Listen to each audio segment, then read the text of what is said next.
নোয়াখালীতে ওমান প্রবাসী ভাইকে আনতে গিয়ে 7 জন নিহত হয়েছে। 4 জন বাচ্চা ছিল, শিশু ছিল, 3 জন মহিলা ছিল এবং 4 জন পুরুষ ছিল। তারা বের হতে পারছে। গাড়িটা যেহেতু পানিতে পড়ে গেছে, অনেক গভীর ছিল, যার কারণে ওনারা বের হইতে পারেন নাই, পানি বেশি থাকার কারণে। আর পরে আমরা শুনছি যে ড্রাইভার লকটা খুলে নাই, সে কিন্তু গ্লাস নিচে করে বাইরে গেছে। লকটা খুলে দিলে হয়তো কিছু লোক এখান থেকে বাঁচায় রাখত। এটা একটা মর্মান্তিক দুর্ঘটনা, মৃত্যু যেভাবে হোক। ওমান প্রবাসী ভাই আমি ফেসবুকে দেখতেছিলাম, উনি একটা স্ট্যাটাস দিছে, স্বপ্ন যাবে বাড়ি আমার। অথচ 5-6 ঘন্টার ব্যবধানে ওনার স্বপ্নটা এমন দুঃস্বপ্নে পরিণত হয়েছে। খেয়াল করে এখানে আমাদের একটা শিক্ষার বিষয় আছে।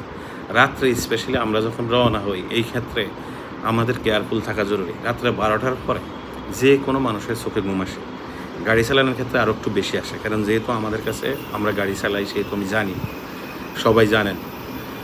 আর রাত্রে রওনা দেওয়াটা এই ভোর 5টার দিকে কিন্তু এই ঘটনা ঘটছে। বাড়ির থেকে খুব বেশি দূরে ছিলেন না তারা কিন্তু বাড়ির কাছাকাছি পৌঁছায় গেছে। খেয়াল করে এই যে একটা মর্মান্তিক মৃত্যু, প্রবাসী ভাইয়ের সন্তান, স্ত্রী, মা, ওয়াইফ সবাই মারা গেছে।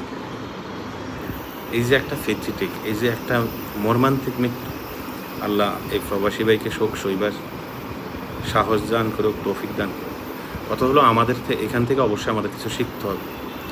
আসলেন অল্প কতক্ষণের জন্য, একটু সময় নিয়ে বের হন। গাড়ি যদি নেন তাহলে ড্রাইভারের সাথে ভালো মতো আলাপআলোচনার মধ্যে থাকেন। এরা ম্যাক্সিমামে ঘুমিয়েছিল অবভিয়াসলি, আমি যতটুকু বুঝি।